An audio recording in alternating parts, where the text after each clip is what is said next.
For more than 2 decades, Chief Raymond Carter was the face of law and order in the small city of Glenwood, a Midwestern town where the courthouse stood proudly on Main Street and church bells marked every Sunday morning. To the public, Carter was everything a police chief should be. He shook hands at parades, posed for photographs with children in front of his patrol car, and gave stern but fatherly interviews on the local news. He built his reputation as a man of discipline, tough on crime, devoted to his badge, a man whose word carried the weight of law itself. But behind the sharp blue uniform and the polished medals pinned to his chest, Chief Carter hid secrets. And when those secrets began to unravel, they dragged him down with a force that no badge or title could withstand. It all began with whispers, rumors that money was disappearing from the police department's evidence room. At first, no one dared question Carter directly. He was too powerful, too entrenched. Officers who asked too many questions found themselves reassigned to undesirable shifts or quietly pushed out of the force. Yet, slowly, the whispers grew louder. A local journalist named Denise Walker was the first to put her suspicions in print. She published a short article hinting that Glenwood's law enforcement was not immune to corruption. Carter publicly dismissed it, standing at a podium, his square jaw set in defiance. "These allegations are baseless," he declared. "This department is built on integrity. We serve and protect. That's what we do, and nothing will change that." The townspeople clapped, reassured by the man they had trusted for so long. But Denise was not finished.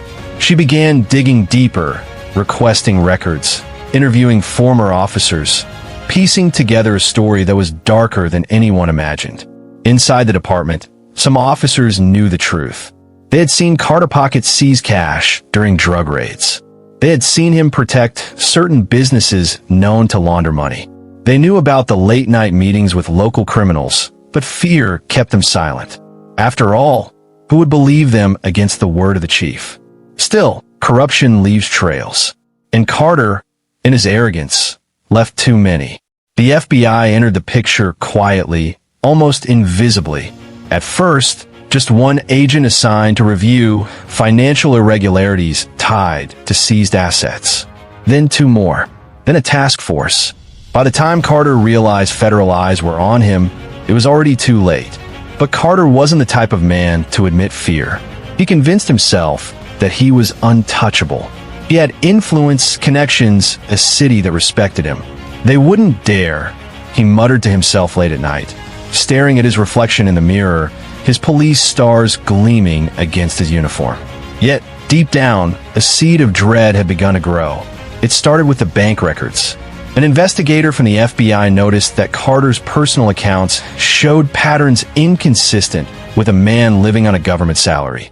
There were deposits, large ones, coming from shell companies that didn't seem to exist outside of paper. When cross-referenced with local businesses, many of those names matched establishments rumored to be connected with organized crime. At first, the FBI kept the investigation hidden from the town. Surveillance teams watched Carter's home, his office, even his late-night drives through empty streets. Agents blended into diners, quietly snapping photos as Carter met with figures known to the Bureau. Meanwhile, Carter carried on as though nothing was wrong. He spoke at community fundraisers, attended council meetings, and scolded young officers for sloppy uniforms. To everyone else, he was still Chief Carter, the unshakable pillar of authority. But in private, his temper grew short. His wife, Margaret, noticed how he slammed doors harder than usual, how he drank a little more whiskey before bed, how he sat staring at the television without ever really watching it. "Ray, are you all right?" she asked one evening. He grunted. "Just stress. The job's not what it used to be." She didn't press him further. She had learned long ago that Raymond Carter was a man who lived in shadows. The first Real crack appeared when an officer named Daniel Ruiz came forward. Ruiz had served under Carter for 8 years and had been loyal until Carter's corruption touched something he couldn't ignore. During a raid, Ruiz witnessed Carter confiscate a stack of cash from a known drug house, slip it into a duffel bag, and later place only half of it into the official evidence locker. The rest disappeared. Ruiz didn't say anything at first. But when he discovered similar thefts happening repeatedly, his conscience weighed too heavily. He contacted the FBI through a confidential tip line. Within days, Ruiz was meeting secretly with federal agents in an unmarked sedan parked behind a strip mall. He provided detailed accounts, names, dates, even photographs he had taken in secret. The FBI now had what they needed, an insider. Carter, unaware, began to feel the net tightening without understanding why. His phone calls were shorter, his drives more paranoid. He noticed cars he didn't recognize on his street. He suspected the media, maybe even rival politicians. But never did he imagine that his own officer, one of his men, was feeding the Bureau everything they needed. The investigation escalated quickly.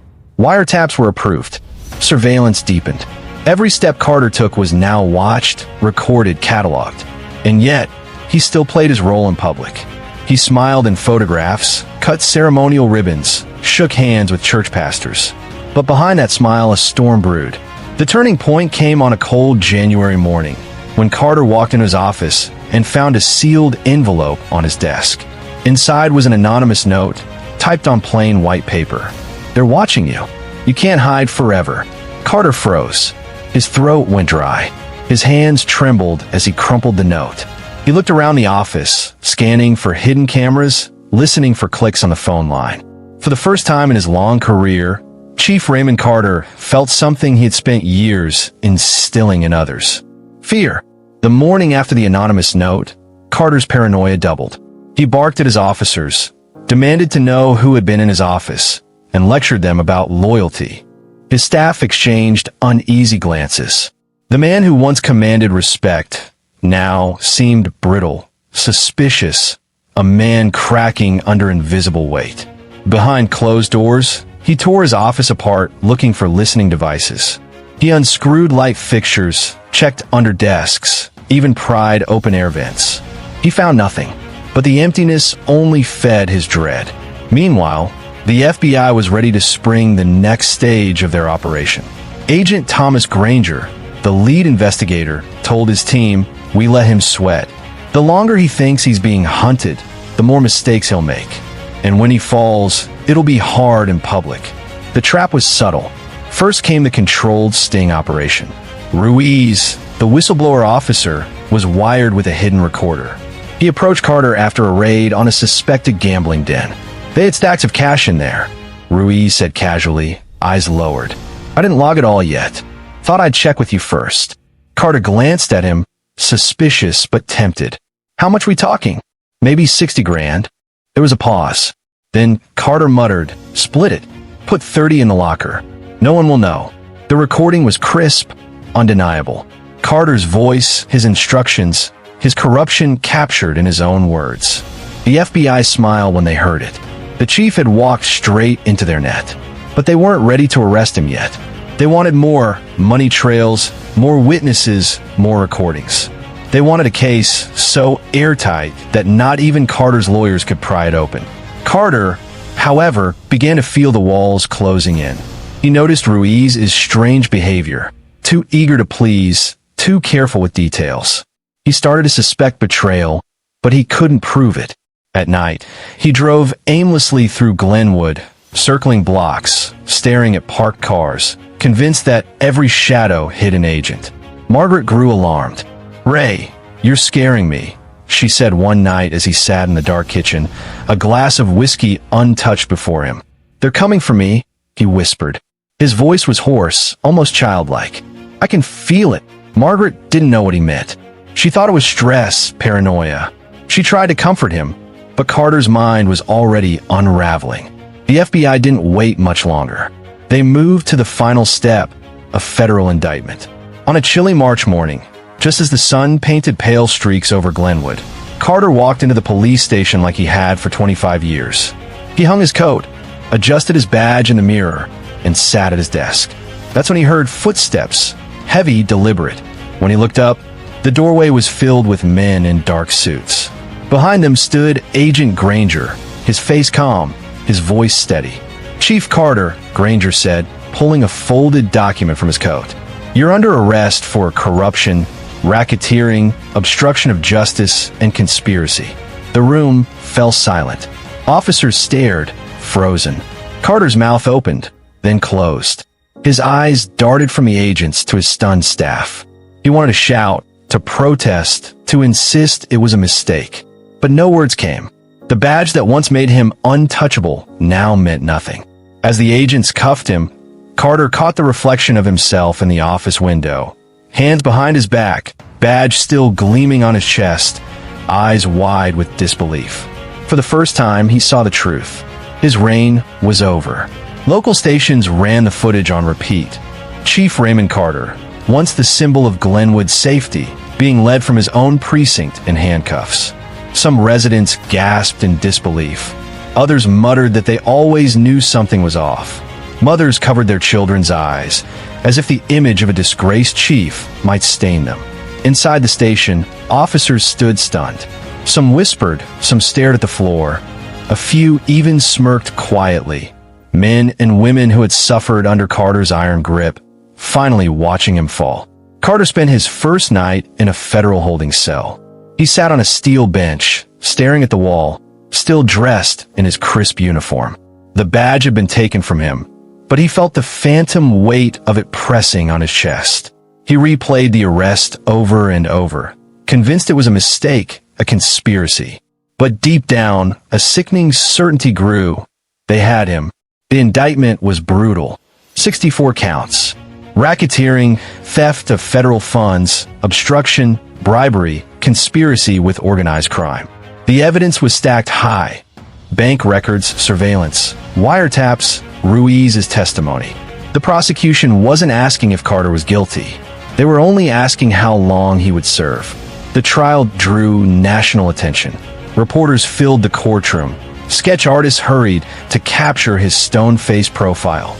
Carter arrived each day in a suit and tie, attempting to appear calm, but his once commanding presence had withered. His hair, once neatly combed, now seemed thinner, grayer. His jaw clenched so tight it looked painful. The prosecution painted him as a wolf in uniform, a man who wore the badge not to protect but to profit. They presented ledger sheets showing missing evidence funds. They played audio clips of Carter's own voice instructing Ruiz to skim money. They displayed photographs of Carter meeting with known mob figures in diners and parking lots. The defense tried desperately to spin the narrative. Carter's lawyer argued that the recordings were taken out of context, that Ruiz was a disgruntled subordinate with a vendetta, that Carter's meetings with alleged criminals were part of undercover intelligence. But the jury's eyes told the truth. They weren't buying it. The most devastating moment came when Ruiz took the stand. Dressed in uniform, hands steady, he spoke directly and without hesitation. "I love serving this city," Ruiz said, "but I couldn't stay silent while the man sworn to uphold the law broke it every day." Chief Carter stole from evidence lockers. He pocketed drug money. He threatened anyone who questioned him. He betrayed the badge. Carter glared at him, eyes burning with hatred. For years, officers had feared his stare. But now Ruiz didn't flinch. The courtroom held its breath. Reporters scribbled. Cameras clicked. And Carter, for the first time, looked small. As the trial dragged on, more witnesses emerged. Business owners who admitted paying Carter for protection. Former officers who confessed they had been silenced under threat. Even one ex-criminal who claimed Carter personally tipped him off before raids. Piece by piece, the image of Glenwood's strong protector was dismantled, leaving only the rotten truth behind. By the time closing arguments ended, the outcome was clear. The jury deliberated less than 4 hours. When they returned, the foreman's voice echoed through the silent courtroom. "On all counts, we find the defendant guilty." Carter didn't move. He sat stiff, staring at the table before him. Margaret sobbed quietly in the back row, her face buried in her hands. The jurors avoided looking at him as they were dismissed. The judge set sentencing for the following month. Carter was led out in shackles, past flashing cameras, past the townspeople who once cheered his name. And for the first time, the man who thought himself untouchable knew the truth. He was going to prison. Forever. The courthouse steps were lined with cameras the morning of sentencing. Snow fell in soft flurries, but the cold didn't stop reporters from crowding in, microphones raised like weapons ready to catch the first soundbite. The town of Glenwood had never seen attention like this before. Inside, the courtroom was packed. Former officers sat shoulder to shoulder with curious townspeople. Margaret Carter, pale and trembling, sat in the second row. Ruiz was there too, his uniform crisp, his face unreadable. Chief Raymond Carter, no longer chief, just the defendant, was led in wearing an orange jumpsuit. His wrists were cuffed, his once proud shoulders stooped. He scanned the room, but found no sympathetic faces. The same people who once clapped for him in parades now stared with disgust, or worse, indifference. Judge Eleanor Barnes presided over the hearing, her reputation for toughness well known. She shuffled the papers before her, her voice measured as she began. Mr. Carter, this court has reviewed the evidence, heard the testimony, and weighed the gravity of your crimes. You abused the public trust. You stole from the very people you swore to protect. You turned the police badge, an emblem of honor, into a shield for corruption. For that, there must be accountability. Carter's jaw twitched. He stared straight ahead, unblinking. The prosecution asked for the maximum, life imprisonment without parole. The defense begged for leniency, pointing to Carter's decades of service, his previously clean record, his age. They painted him as a man who had lost his way rather than a hardened criminal.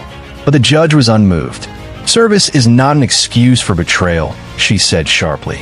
In fact, your position makes your crimes all the more reprehensible. She read the sentence slowly, each word striking like a hammer. For racketeering, obstruction, conspiracy, and corruption under color of law, this court sentences you to life imprisonment in a federal penitentiary, without the possibility of parole. The room erupted, gasps, murmurs, some even clapped quietly. Margaret let out a broken cry. Ruiz closed his eyes and exhaled. Carter didn't move at first. The words echoed in his skull, but he refused to let them sink in. Life imprisonment. He had always thought of prison as a place for others, criminals, thugs, men he'd arrested and thrown into cells. Not for him. Never for him. As marshals led him away, his mind raced. He would appeal. He would fight. Surely someone would help him. He wasn't going to rot in a cell. He was Raymond Carter, for God's sake. But deep inside, something cracked. That night, in a solitary cell at the Federal Transfer Center, the reality began to press in. The walls felt closer, the silence heavier. The cot beneath him was thin, the blanket scratchy. He traced the concrete with his fingertips, as if searching for an escape. There was none. For the first time in his life, Carter understood permanence. No badge, no power, no favors could free him. He wasn't awaiting trial anymore. He wasn't suspended or under investigation. He was finished. Prison wasn't temporary. It was forever. And Raymond Carter, once the most powerful man in Glenwood, was now just another inmate with a number for a name. The gates of Red Rock Federal Penitentiary slammed shut behind him with a metallic echo that seemed to ring for miles. For Chief Raymond Carter, once a man who commanded officers with a glance, the sound was final. Irreversible. He stepped off the prison bus with a dozen other new arrivals. Gone was the crisp uniform, the polished shoes, the badge gleaming under fluorescent lights. Now, he wore standard-issue khaki, a number stitched across his chest. Shackles clinked around his ankles as guards herded the men into processing. The humiliation cut deep. Name, a guard barked. Carter opened his mouth to say Chief Raymond Carter, but the word chief died on his tongue. Carter, Raymond. The guard didn't look up. He typed the name, slid papers across the desk, and shoved Carter toward the intake line. For the first time in decades, his name carried no weight. Fingerprints, photographs, medical check, strip search. The process reduced him piece by piece until he felt like nothing more than a body moving through a machine. When a final gate clanged shut and Carter was led to his tier, he could feel eyes on him. Inmates watched from behind bars. Men he once would have called criminals, now his equals, perhaps even his superiors. Some whispered, some sneered, a few grinned with predatory delight. Word traveled fast in prison. Everyone knew who he was. By the time Carter reached his cell, his reputation had arrived ahead of him. The dirty cop, the chief who sold out his own men, the lawman turned convict. His first cellmate was a wiry man named Tyler Briggs, serving 20 years for armed robbery. Briggs smirked when Carter stepped inside. Well, Briggs drawled, "Look who's finally on the right side of the bars." "Welcome home, Chief." Carter bristled. "I'm not here to make friends." "Good," Briggs said with a grin, "because you ain't gonna find any." The days dragged. Carter kept his head down in the chow hall, ignoring the stares, the whispers, but it was impossible to avoid confrontation. At breakfast one morning, an inmate slammed a tray down across from him. "You remember me?" the man sneered. His face was scarred, his eyes cold. "You locked me up in '09, planted dope in my car, said it was justice." Carter stiffened, staring back silently. He didn't remember the man's name, but he didn't need to. There were dozens like him, faces blurred together in the parade of arrests he had once overseen. The inmate leaned closer. "Guess what, Chief? Tables turn now." Guards broke it up before it went further, but Carter understood the message. He was prey in a cage full of wolves. At night, lying on the thin mattress, he replayed the judge's words. Life without parole. Forever. There would be no quiet retirement, no second chance, no legacy to salvage. Only years, decades of walls, bars, and enemies. And for a man who had built his life on power, the absence of it was unbearable. The once untouchable Chief Carter had become the lowest of the low, a cop in prison. The days turned into weeks. For most inmates, time was marked by routine, meals, yard time, lockdown, sleep. But for Carter, time became something else entirely. It stretched and twisted, each hour heavier than the one before, each day pressing down like a weight he could not lift. He had once walked through cells as a visitor, a man of authority who could turn the lock and step back into freedom. Now he lay in one, staring at the ceiling, counting cracks in the paint, waiting for a release date that would never come. The prison library became his only refuge. He would sit hunched at a wooden table, pretending to read newspapers, though he barely absorbed the words. What caught his eye most were the crime stories, the arrests, the trials. He studied the photos of young police chiefs and sheriffs, their faces fresh, their uniforms immaculate, their eyes burning with the same certainty he once carried. He wondered if they knew what lay ahead of them, if they understood how power corrupted, how the badge could be twisted into a mask. But the real torment wasn't in the silence of the library. It was in the whispers that followed him wherever he went. Dirty cop, chief rat, badge boy. Prisoners said it under their breath, sometimes loud enough for him to hear, sometimes quiet enough to burrow into his thoughts. The worst part was that guards didn't intervene. They looked at him the way everyone else did now. Not as a fallen hero, but as a man who had dug his own grave. One night, Briggs, his wiry cellmate, leaned back on his bunk and smirked. "You ever think about it?" Briggs asked. "Think about what?" Carter muttered. "Your funeral. Nobody gonna say Chief Carter kept us safe. They'll say Chief Carter was a crook who rotted in prison. That's your legacy, man. That's all you got left." Carter clenched his fists, fighting the urge to lunge. But what would be the point? Violence wouldn't restore him. Nothing would. Sleep abandoned him. He would pace the narrow cell, dragging his fingers along the bars, muttering to himself in the dark. He thought of Margaret, whether she still wore her wedding ring, whether she ever spoke his name aloud. He imagined her avoiding stares in the grocery store, imagined her mailbox overflowing with letters, half condemning her husband, half demanding explanations. He had destroyed not just his life, but hers. And then there was Ruiz. His face haunted Carter more than any inmate's threat. The young officer had once stood at roll call, obedient and loyal. Now Ruiz was the man who had pulled the pin on the grenade that blew Carter's empire apart. In his more lucid moments, Carter almost admired him. Ruiz had done what no one else dared. But admiration soured into rage. Alone in his cell, Carter whispered Ruiz's name like a curse. Paranoia began to eat at him. Every laugh in the chow hall, every glance on the yard, he took as a sign. He became convinced that inmates were plotting against him. At times, he thought the guards were too. He stopped eating meals that weren't sealed in front of him, convinced the food was poisoned. The prison psychologist called it adjustment disorder. Carter called it survival. But even survival was slipping away. On the 94th day of his sentence, Carter sat in the yard, his eyes fixed on the high fences topped with razor wire. Beyond them stretched endless sky, so close it seemed he could reach it. He thought about freedom, not the abstract idea of it, but the physical sensation. The wind on his face without bars between them, the sound of leaves in autumn, the smell of his own backyard after rain. He would never feel those things again. The realization was a slow knife. Not sharp enough to kill him quickly, but steady, relentless. He stopped shaving. His once squared jaw grew soft under a scruff of gray. His posture bent.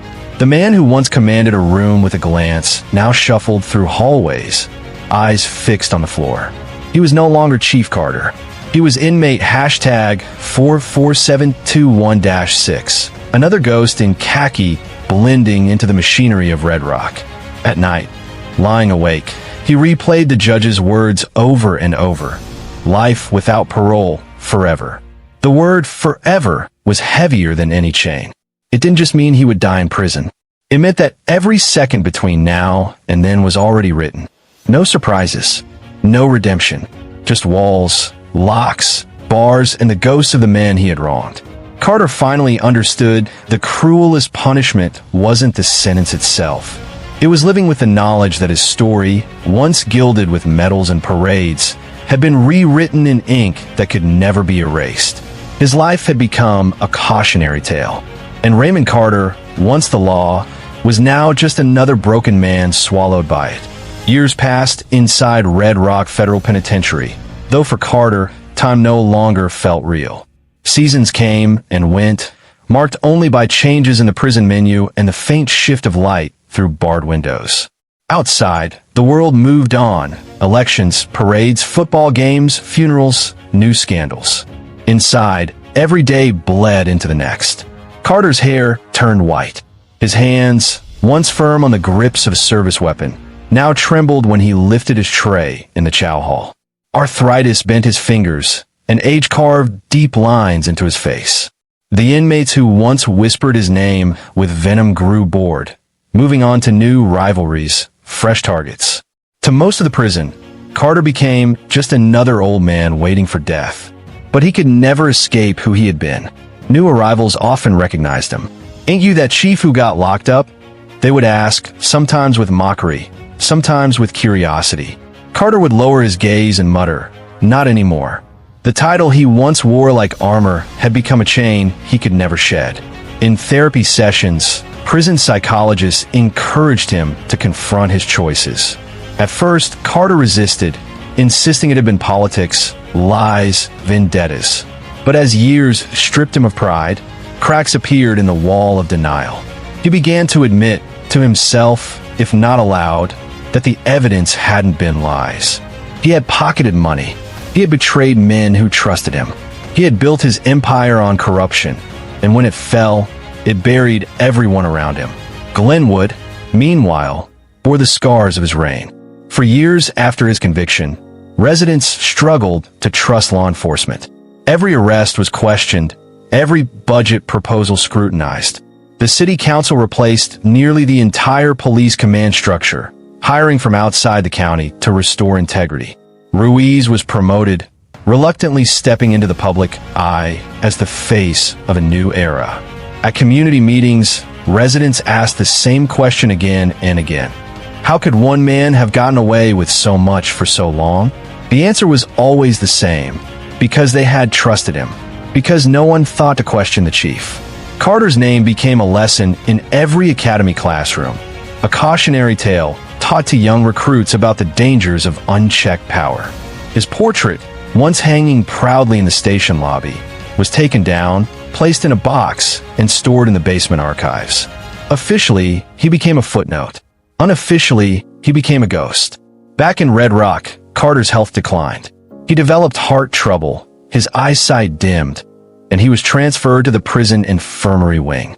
Some nights, he sat by the barred window, watching the sunset bleed orange and purple across the sky.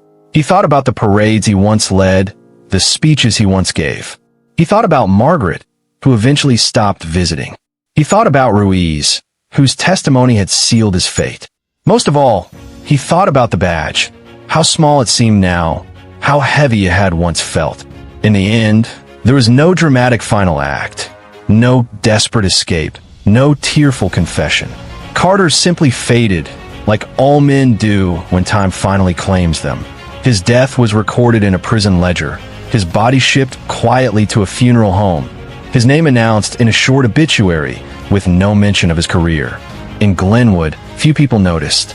Those who did shook their heads, some in pity, most in bitterness. The man who once embodied law and order had become the very thing he claimed to fight against, a criminal. But his story lived on. Parents told their children about him, not as a hero, but as a warning. Teachers cited him in lessons about ethics. Journalists revisited his case whenever new scandals arose, reminding readers how even the most powerful can fall. Chief Raymond Carter had once believed he was untouchable. He had believed his uniform would protect him, his title would shield him, his reputation would outlast the truth. But in the end, the truth was all that remained. And the truth was this: the law he thought he controlled had claimed him, the badge he once worshipped had condemned him, and the prison walls that closed around him never opened again. Forever.